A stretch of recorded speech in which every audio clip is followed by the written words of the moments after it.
ضمناً به این گفتگوها هم نه به صورت افراطی خوشبین باشیم। যুক্তরাষ্ট্রের সঙ্গে তেহরানের আলোচনা নিয়ে এই প্রথম প্রকাশ্যে মন্তব্য করেছেন ইরানের সর্বোচ্চ নেতা আয়াতুল্লাহ আলী খামেনি।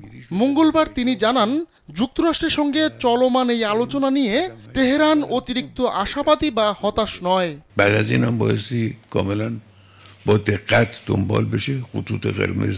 ইরানের সর্বোচ্চ নেতা বলেন, অবশ্যই আমরা তাদের নিয়ে বেশ সংশয়ে আছি। আমরা তাদের বিশ্বাস করি না। আমরা তাদের ব্যাপারে জানি, কিন্তু নিজেদের সক্ষমতার ব্যাপারে আমরা আশাবাদী। আমরা জানি আমরা অনেক কিছু করতে পারি। আমরা অনেক পদ্ধতি জানি। স্যান্ডেলিনা সো, রূপচর্চায় আভিজাত্য।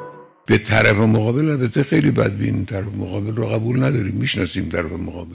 এই আলোচনার প্রথম পদক্ষেপ ভালোভাবেই বাস্তবায়ন করা গেছে বলেও মন্তব্য করেন খামেনি। তিনি জোর দিয়ে বলেন, দুই পক্ষই লাল রেখা কি হবে তা স্পষ্ট করে দিয়েছে। এখন সেগুলো সতর্কভাবে অনুসরণ করতে হবে। কোনো সিদ্ধান্তে পৌঁছতে না পারলেও এই আলোচনা অবশ্যই অনুসরণ করতে হবে। ده‌ها کار داره.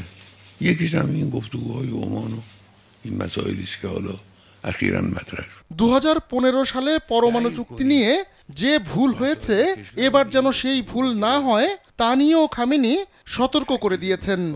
তিনি বলেন, তখন আলোচনার উপরই সবকিছুকে নির্ভরশীল করে ফেলা হয়েছিল। আমরা আমাদের দেশকে শর্তাধীন বানিয়ে ফেলেছিলাম। এমন পরিস্থিতি বিরাজ করলে কেউ বিনিয়োগ করতে চায় না। کشور هم کار خودشو باید بکنه در بخش‌های مختلف، بخش صنعت، بخش